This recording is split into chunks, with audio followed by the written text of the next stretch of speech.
सभी मित्रों का रेडिक्स कोचिंग प्लेटफॉर्म में स्वागत है। मित्रों, आज के 15 क्वेश्चंस में संडे स्पेशल में 15 क्वेश्चंस हैं जो आपके लिए काफ़ी महत्वपूर्ण होने वाले हैं। आज के जो 15 क्वेश्चंस में हैं ये काफ़ी सिलेक्टेड क्वेश्चंस हैं मित्रों, और जितने भी आते हैं वीडियो सारे सिलेक्टेड होते हैं, बट आज संडे स्पेशल में काफ़ी सिलेक्टेड क्वेश्चंस हैं जो आपके 15 क्वेश्चंस मिलेंगे जीके के। और मित्रों, इसमें आपके कुछ ऐसे क्वेश्चंस होंगे जो कई बार एग्जाम्स में क्या होता है कि सारे इम्पॉर्टेंट क्वेश्चंस होके आते हैं, तो वो सिलेक्टेड क्वेश्चन है जो आपको सेट बुकलेट में देखने को मिलेगा एग्जामिनेशन हॉल में। तो मित्रों, चलिए शुरू करते हैं आज का पहला क्वेश्चन। आज का जो पहला क्वेश्चन है फ्रेंड्स, वो नीति निर्देशक तत्व किस देश से लिए गए हैं। नीति निर्देशक तत्व किस देश से लिए गए हैं? ऑप्शन ए है अमेरिका, ऑप्शन बी कह रहा है फ्रेंड्स आयरलैंड, ऑप्शन सी है ब्रिटेन, या ऑप्शन डी कनाडा। तो मित्रों, इसको बताना है आपका कि हमारा राइट आंसर कौन सा है। जो नीति निर्देशक तत्व थे वो कहाँ से लिए गए हैं, किस कंट्री से अडॉप्ट किए गए हैं। तो चलिए इसका राइट आंसर दीजिए आप लोग। नीति निर्देशक तत्व मित्रों ये हमारा आयरलैंड से लिए गए हैं। आयरलैंड से, कहाँ से?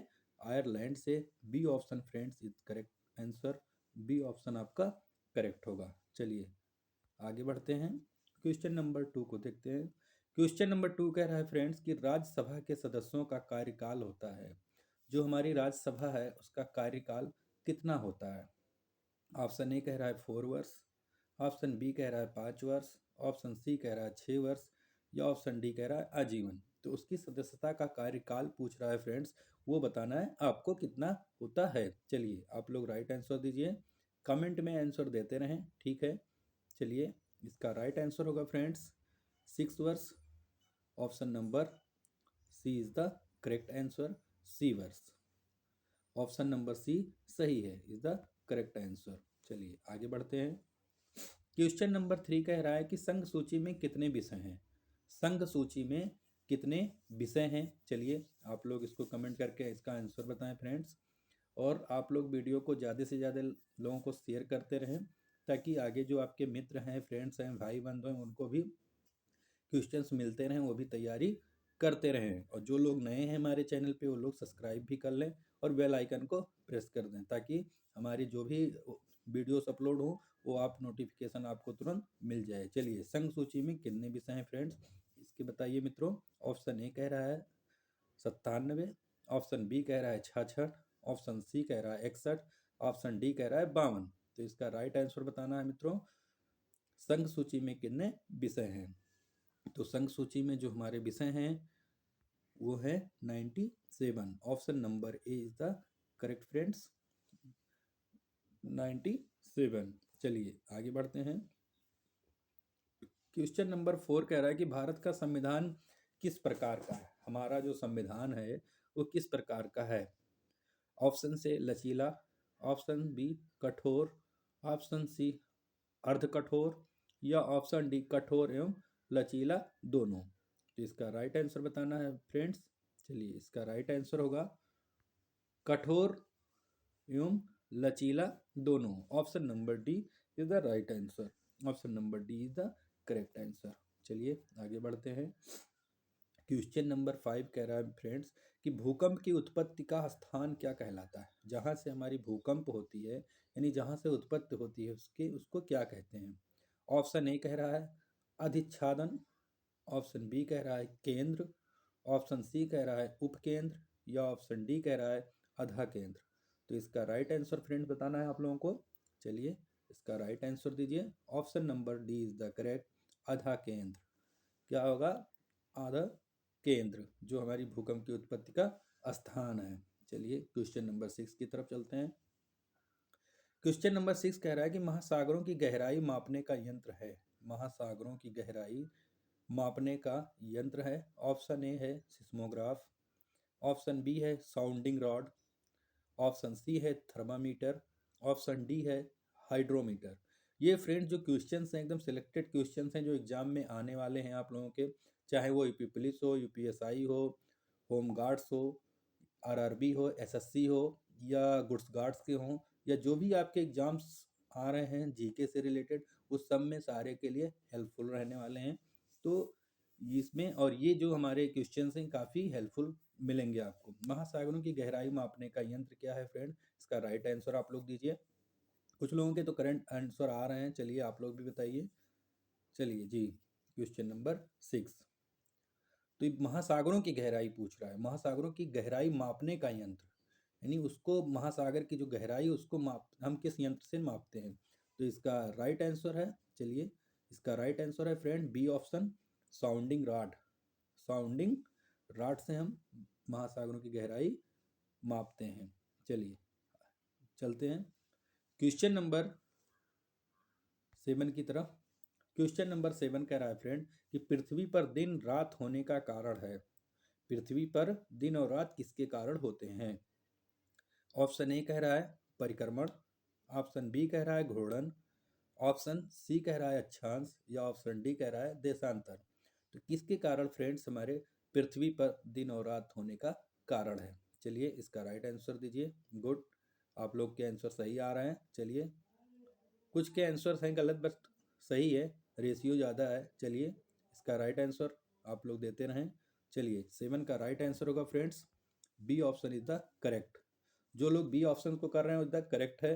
कुछ लोग इसको ए ऑप्शंस लगा रहे हैं, जिनका ए ऑप्शन आ रहा है वो गलत है। चलिए घूर्णन, B option is the correct friend. चलिए चलते हैं नेक्स्ट क्वेश्चन की तरफ। क्वेश्चन नंबर 8 कह रहा है कि ज्वार और भाटा किसके कारण उत्पन्न होते हैं? ज्वार और भाटा किसके कारण उत्पन्न होते हैं? ऑप्शन ए कह रहा है सूर्य और चंद्रमा, ऑप्शन बी कह रहा है पृथ्वी और सूर्य, ऑप्शन सी कह रहा है पृथ्वी और चंद्रमा, ऑप्शन डी कह रहा है केवल चंद्रमा। तो इसका राइट आंसर दीजिए आप लोग। चलिए गुड, इसका राइट आंसर बहुत जल्दी आ गया सभी लोगों का। चलिए सूर्य और चंद्रमा, गुड, क्या है? सूर्य और चंद्रमा, option number A is the correct answer. चलिए आगे बढ़ते हैं। क्वेश्चन नंबर 9 कह रहा है कि दिल्ली सल्तनत की पहली महिला शासक कौन थी? दिल्ली सल्तनत की पहली महिला शासक कौन थी? Option A Nur Jahan, option B Razia Sultan, option C Chand Bibi, option D जहां आरा। तो इसका फ्रेंड आप लोगों को राइट आंसर बताना है कि दिल्ली सल्तनत की पहली महिला शासक कौन थी। जी लेडी, पहली लेडी महिला शासक कौन थी? क्वेश्चन नंबर 9 का आंसर करिए। चलिए इसका राइट आंसर होगा ऑप्शन नंबर बी रजिया सुल्तान।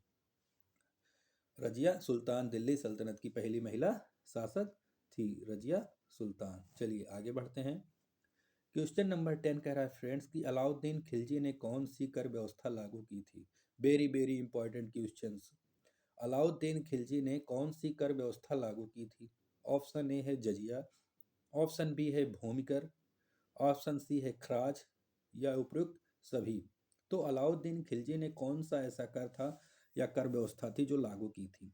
तो इसमें फ्रेंड्स हमारा जो होगा राइट आंसर आप लोग दीजिए। चलिए कुछ के तो सही आ रहे हैं, कुछ लोग फ्रेंड्स थोड़ा सही पे जा रहे हैं। चलिए सही करिए। चलिए क्वेश्चन नंबर 10 की तरफ चलते हैं। इसमें से अलाउद्दीन खिलजी ने जो जो कर व्यवस्था लागू की थी वो जजिया भी लगाया था, भूमि कर भी लगाया था, और खराज भी लगाया था।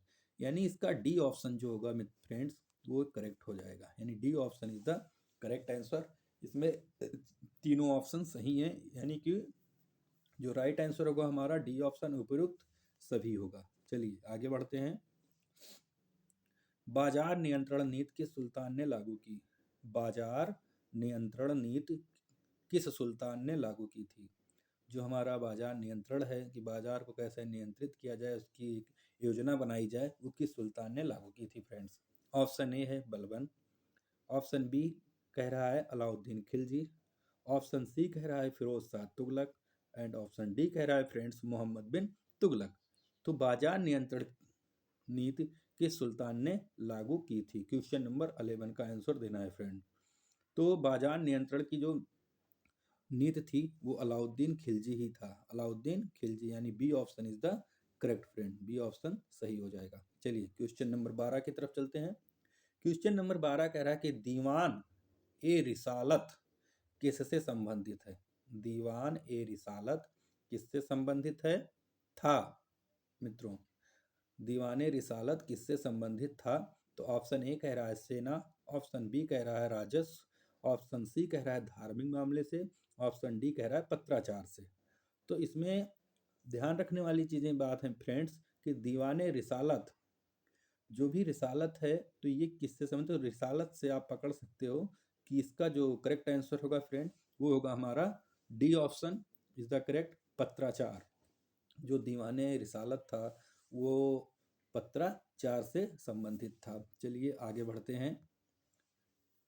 क्वेश्चन नंबर 13 कह रहा है फ्रेंड्स कि मुगल साम्राज्य का अंतिम शासक कौन था। मुगल साम्राज्य का अंतिम शासक कौन था, ये क्वेश्चन से जो है ये मिडवल हिस्ट्री से है फ्रेंड्स। तो मुगल साम्राज्य का अंतिम शासक कौन था। ऑप्शन ए कह रहा है बहादुर शाह जफर, ऑप्शन बी कह रहा है Shah Alam second, option C कह रहा है फारूक सियर, ऑप्शन डी कह रहा है जहांदार शाह। तो इसका राइट आंसर फ्रेंड्स बताना है आपको 13 का। चलिए जल्दी से बताइए। तो मुगल साम्राज्य का अंतिम जो शासक था वो था आपका Bahadur Shah Zafar. A option is the correct, Bahadur Shah Zafar ji. चलिए क्वेश्चन नंबर 14 की तरफ चलते हैं। 14 कह रहा है फ्रेंड्स कि औरंगजेब ने किस धार्मिक कर को पुनः लागू किया था। औरंगजेब ने किस धार्मिक कर को पुनः लागू किया था। ऑप्शन ए है खराज, ऑप्शन बी है जक़ात, ऑप्शन सी है जजिया एंड ऑप्शन डी कह रहा है फ्रेंड्स लगान। तो किस कर को औरंगजेब ने किस धार्मिक कर को पुनः लागू किया था। तो क्वेश्चन नंबर 14 का जो राइट आंसर होगा फ्रेंड्स वो था जजिया। जजिया कर को इसने पुनः लागू किया था। Option number C is the correct, जजिया। चलिए आज की वीडियो में, आज की जो वीडियोस में हमारी जो क्लासेस हैं फ्रेंड्स वो हैं क्वेश्चन नंबर 15 इज लास्ट है। आप लोग ज़्यादा से ज़्यादा शेयर करें, कमेंट करें, लाइक करें और सब्सक्राइब करें जो हमारे चैनल पे नए हैं। दीन ए इलाही किसने चलाया था। क्वेश्चन नंबर 15 फ्रेंड्स कह रहा है कि दीन ए इलाही किसने चलाया था। ऑप्शन ए कह रहा है बाबर, ऑप्शन बी कह रहा है हुमायूं, ऑप्शन सी कह रहा है अकबर, ऑप्शन डी कह रहा है फ्रेंड्स जहांगीर। तो दीन ए इलाही किसने चलाया था, इसका राइट आंसर फ्रेंड बताना है आपको कि दीन ए इलाही किस शासक ने चलाया था। तो ऑप्शंस इसके करेक्ट आंसर आप लोग दीजिए। चलिए इसका राइट आंसर है friends option number C is the correct, C is the correct friends. Option number C is Akbar. Akbar ने ही दीन ए इलाही चलाया था। आपको फ्रेंड्स आप लोग को वीडियो कैसा लगा इसका हमें कमेंट में ज़रूर दें और ज़्यादा से ज़्यादा शेयर करें, सब्सक्राइब करें और जो भी हमारे चैनल पे नए आ रहे हैं फ्रेंड्स वो लोग चैनल को सब्सक्राइब कर लें और बेल आइकन को प्रेस कर लें ताकि हमारी नोटिफिकेशन कैसा लगा। चलिए मित्रों मिलते हैं हम लोग नेक्स्ट वीडियो में और जब तक के लिए अपनी तैयारी अच्छी रखिए और प्रिपेयर रहिए, अपना ध्यान रखिए, टेक केयर। मिलते हैं नेक्स्ट वीडियो में, तब तक के लिए बाय बाय।